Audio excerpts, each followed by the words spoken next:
श्रीकृष्णाय परब्रह्मणे नमः। श्रीमद्भगवद्गीता ध्यानश्लोकाः। नमोऽस्तु ते व्यासविशालबुद्धे पुल्लारविन्दायत पत्रनेत्र येन त्वया भारततैलपूर्णः प्रज्वालितो ज्ञानमयः प्रदीपः प्रपन्नपारिजाताय स्तोत्रवेत्रैकपाणये ज्ञानमुद्राय कृष्णाय गीतामृतदुहे नमः। सर्वोपनिषदो गावो दोक्ता गोपालनन्दनः पार्थो वत्सत्सुधीर्भोक्ता दुक्तं गीतामृतं महत्।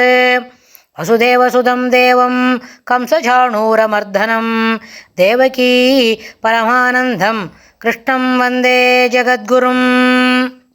இப்போ இந்த எபிசோட்லேருந்து கர்மயோகம், அதாவது 3வது அத்தியாயம், பெருமாள் என்னெல்லாம் அர்ஜுனனுக்கு சொல்லி கொடுக்குறார் அப்படின்றத பார்க்கலாம். இந்த கர்மயோகத்தில் என்னெல்லாம் செய்யணும், எது செய்யக்கூடாது, அது இல்லாமல் 2வது அத்தியாயத்தில் சொல்லும்பொழுது சாங்கியம், அதாவது கீதா சாஸ்திரம் முழுவதும் 2ஆம் அத்தியாயத்தில் அடக்கம். அதாவது என்னெல்லாம் செய்யணும், எதை விடணும், ஸ்திதப்பிரஜனா எப்படி இருக்கணும், அதுலேருந்து என்ன விஷயங்களை நம்ம மனசில் செய்யணும், அது இல்லாமல் எல்லா விஷயத்திலும் திடமான நம்பிக்கை இருக்கணும், அது இல்லாமல் எதுக்கு முக்கியத்துவம் கொடுக்கணும், எதை சிறப்பாக செய்யணும், அதாவது சமபுத்தி அப்படின்னு ஒன்று இருக்குது. எல்லாத்துலேயும் சமபுத்தியாக இருக்கணும் அப்படின்னு சொன்னால் தான், சாங்கிய புத்தியோடு இருந்தால் தான். சாங்கிய புத்தின்றது என்ன, எது எது எப்படி இருக்கோ அதை அப்படி புரிஞ்சுண்டு அதுக்கு தகுந்த மாதிரி தன்னை தயார்படுத்திக்கணும். அதனால் யோகத்தின் லட்சணமே என்னது, சமத்துவம் தான். எல்லாமே சமத்துவமாக இருக்கணும். கர்மயோகி ஒத்தன் அப்படின்னு சொன்னால் எல்லாவற்றையும் சமமாக பார்த்து தெரிந்து கொள்ள வேண்டும். அத்தகைய சாமர்த்தியத்தை முதலில் வளர்த்து கொள்ள வேண்டும். பின்னர் கேள்வியினாலும் அனுபவத்தினாலும் சிலதெல்லாம் கேட்டு தெரிஞ்சுக்கலாம், சிலதெல்லாம் என்ன பண்ணிக்கலாம், பார்த்து புரிஞ்சுக்கலாம், சிலதெல்லாம் நம்மளே தயார் பண்ணி புரிஞ்சுக்கலாம். இந்த கேள்வியினாலும் அப்புறம் இன்னொன்று என்னது, அனுபவத்தினாலும் புரிஞ்சிக்கலாம், பார்த்து புரிஞ்சிக்கலாம் அப்படின்னு சொல்கிற இந்த வார்த்தையை ரொம்ப ட்ரைவியலாக நம்ம புரிஞ்சிக்க முடியும். அதாவது ஒரு தளிகை பண்ணுறதுக்கு முதல்ல நம்ம போகிறோம், நம்ம இன்னிலேருந்து உள்ள தொட்டு தளிகை பண்ணலான்னு நான் சொல்கிறது அடியவனுடைய ஒரு 30-40 வருஷத்துக்கு முன்னாடி இருந்த பழக்க வழக்கங்கள். அப்படின்னா அப்போ போகும்போது அம்மா எப்படி தளிகை பண்ணுறா அப்படின்னு பக்கத்தில் நின்று பார்த்துட்டா அது என்னெல்லாம் சாமானு, என்னெல்லாம் சப்ஸ்டன்ஸ் போட்டு அதுக்கு என்ன கீரை கூட்டு எப்படி செய்கிறா, அப்படி இல்லைன்னா அவரைக்காவை எப்படி கூட்டு பண்ணுறா அப்படின்னா அதெல்லாம் சிலதெல்லாம் பார்த்து தெரிஞ்சுக்கலாம். பார்த்தாலே சிலதெல்லாம் தெரிஞ்சிக்க முடியும். அதுக்கப்புறம் அனுபவம், நம்மளுக்கு ஒரு வாய்ப்பு கிடைக்கிறது. ஒரு சாயங்காலத்துக்கு ஏதோ ஒரு லைட்டராக தளிகை பண்ணணும்னா அன்றைக்கி நம்ம முன்னே நின்று ஏதான ஒரு சாமான் போட்டு தெரிஞ்சுக்கலாம். அப்போவே நம்ம செய்யும்பொழுது அம்மா இதுக்கு சரியான அளவுக்கு இந்த அளவு சரியாக இருக்குமா, இதுக்கு இவ்வளோ புளி போட்டால் போகிறோமா, இதுக்கு இவ்வளோ காரம் போட்டோமா அப்படின்னு கேட்டு செய்யலாம். அதாவது அனுபவத்தினால் தெரிஞ்சுக்கலாம், கேள்வியினால் தெரிஞ்சுக்கலாம், அப்புறம் பார்த்து புரிஞ்சுக்கலாம். All the 3 together. அதாவது காக்னிட்டிவ் எபிலிட்டிஸை எப்படி நம்ம பார்த்து புரிஞ்சு உணர்ந்து அப்படின்னு நம்ம தெரிஞ்சுக்கிறோமோ, அதுபோல் இந்த மாதிரி சின்ன சின்ன அனுபவங்களை கூட நம்ம என்ன பண்ணலாம், பார்த்து கேட்டு கேள்வியினாலும் பார்த்தும் அனுபவத்தினாலும் அப்புறம் என்ன தனக்கே கிடைக்கிற பர்சனல் எக்ஸ்பீரியன்ஸினாலும் புரிஞ்சுக்கலாம். இந்த சாமர்த்தியத்தை வளர்த்துக்கணும். இது ஒரு கர்ம யோகிக்கு ரொம்ப முக்கியம். அதாவது கர்மத்தை பற்றில்லாமல் செய்ய வேண்டும். கர்மத்தில் அந்த செய்யக்கூடிய காரியங்கள் சிறப்பாக அமைய வேண்டும்.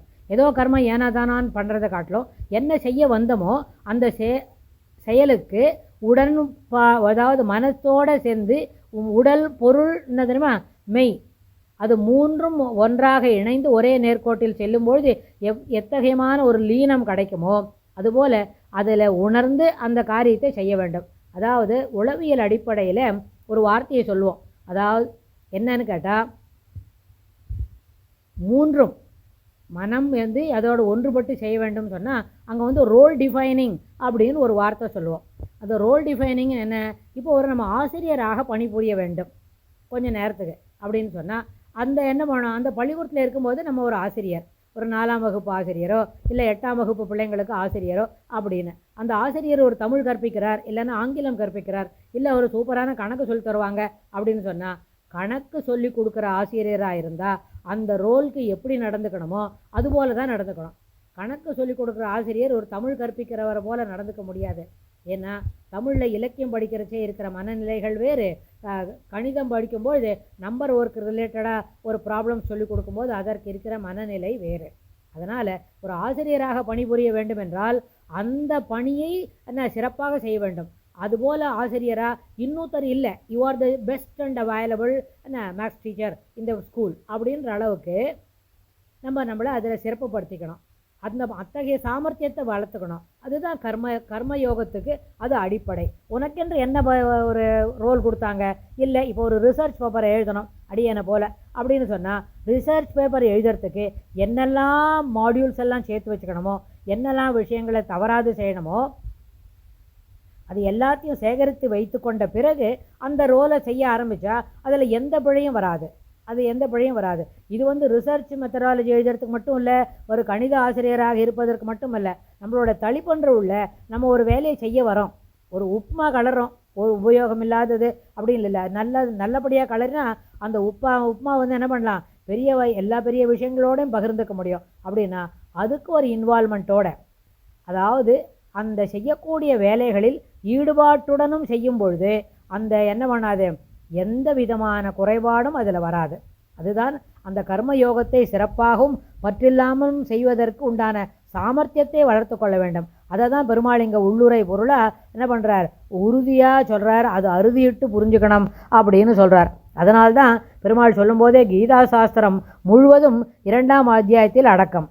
ஆனால் அத்தியாயம் 3, 4 இரண்டிலும் என்ன சொல்லிக் கொடுக்கிறார், நிஷ்காம கர்மம், அதாவது ஈடுபாடு இல்லாமல் கர்மாவை செய்ய வேண்டும், ஆனால் அதை சிறப்பாக செய்ய வேண்டும். ஈடுபாடு இல்லை அப்படின்றதுக்காக ஏனோவானோ செய்து அதை சரியாக முடிக்காமல் போகிறது, அதில் குறைபாடுடைய செயல்களை புகுத்துவது அது ஏற்புடையதென்று அதற்கு மனம் இல்லை, அதற்கு அங்கு இடமே இல்லை.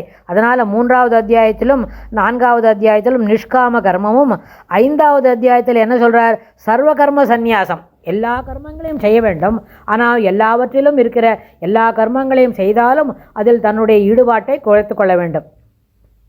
நம்ம இதுக்கு முன்னாடி பதிவில் என்ன பார்த்தோம், தியான யோகத்தை பற்றி பார்த்தோம். தியான யோகத்தில் எதெல்லாம் தியானம் செய்யணும், தியானம் எப்படியிலிருந்தால் கைகூடும், தியானத்தை பண்ணுறதுக்கு எதை மாதிரி இடத்துல என்ன பண்ணோம் உட்கார்ந்து கொள்ள வேண்டும், எங்கே எந்த மரத்தடியில் ஒதுங்கி கொள்ள வேண்டும், எங்கன மனதை ஒருமுகப்படுத்த வேண்டும். காற்றில் அலைவாயும் மனம் அழுவது போல காற்று எப்பொழுதும் என்ன சஞ்சலம் அப்படி போய்கின்றே இருக்கா மாதிரி மனமும் போய்கின்றே இருக்கும்னு சொன்னால் அவ்வாறு போகக்கூடிய மனதை ஒருமுகப்படுத்தி ஒரு இடத்துல அடக்கி அதற்கு மேல் அதை பழக்கப்படுத்தி கொள்ள வேண்டும். வைராக்கியமும் தொடர்ந்து செய்யக்கூடிய அபியாசமும் பழக்கமும் இருந்தால் மனதையும் அடக்கிக் கொள்வதற்கு இயலும் அப்படின்னு பெருமாள் இந்த 3, 4, 5 எல்லாத்துலேயும் வரிசையாக சொல்லி கொடுக்குறார்.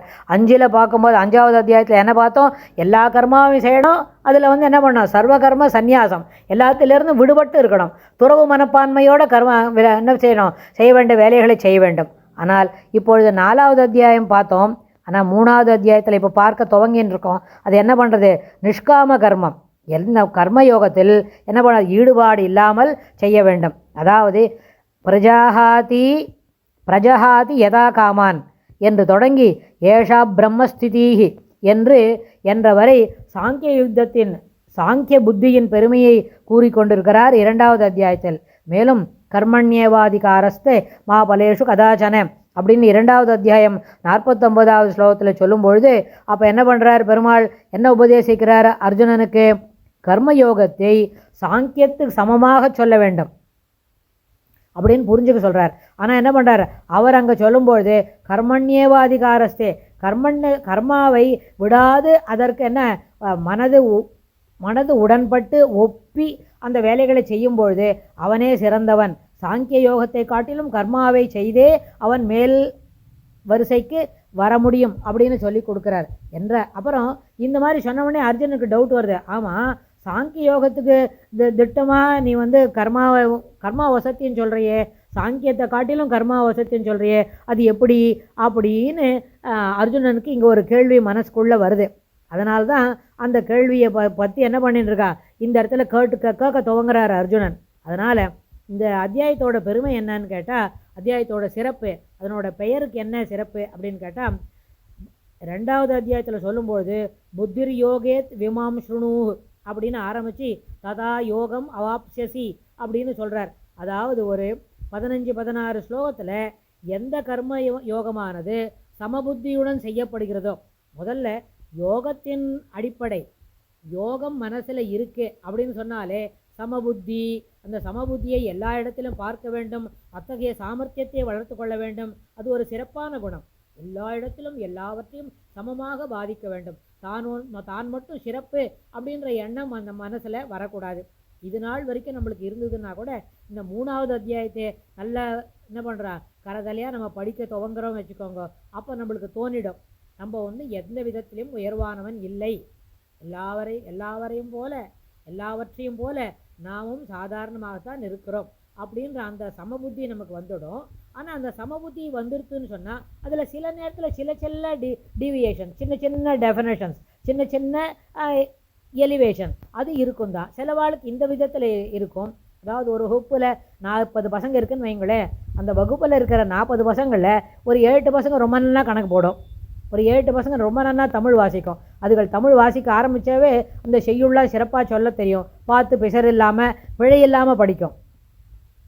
2-3 பசங்க நிறைய சயின்ஸ் நன்னா போடும், சிலது ஃபிசிக்ஸ் நன்னா படிக்கும். அப்படின்னா அதாவது எல்லாரும் சமம்தான். அந்த வகுப்பில் இருக்கிற 40 பசங்களும் அந்த ஆசிரியருக்கு சமமான நோக்கில் தான் பார்ப்பாங்க.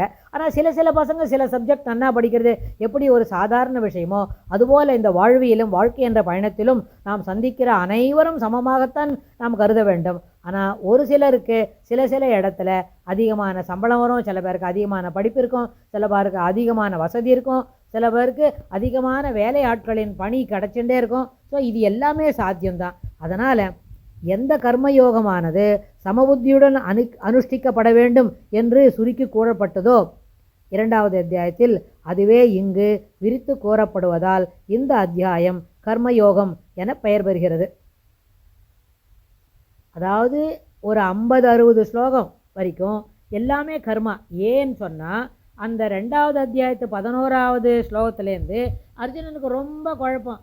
என்னப்பா இத்தனை பேர் இருக்கா, எல்லாரும் பூஜைக்குரியவர்கள், என்னுடைய பிதாமகர் பீஷ்மர் பூஜைக்குரியவர், என்னுடைய குரு துரோணர், அவரை நான் எப்படியெல்லாம் கொண்டாடிக்கணும், எப்படியெல்லாம் அவரை போற்றி வணங்க வேண்டும்.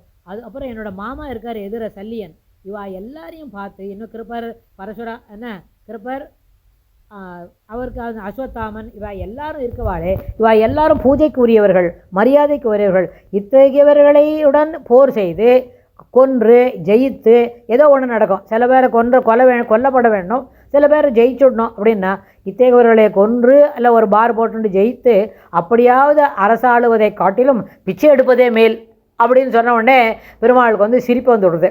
என்னப்பா யார் ராஜா, என்ன உன்னுடைய கடமைகள் என்ன, அதெல்லாம் செய்யாமல் விட்டுட்டு பிச்சை எடுக்கிறேன்னு சொல்கிற, சண்டை போடுறேன்னு வந்துவிட்டு போட மாட்டேன்ற, வந்துட்டா ஒரு காலத்தில் என்ன சிதப்பிரஜ்ஞஸ்ய காபாஷா அப்படின்னு சொல்லி மனசில் ஸ்திரமான யோஜனை வச்சுக்க வேண்டாமோ.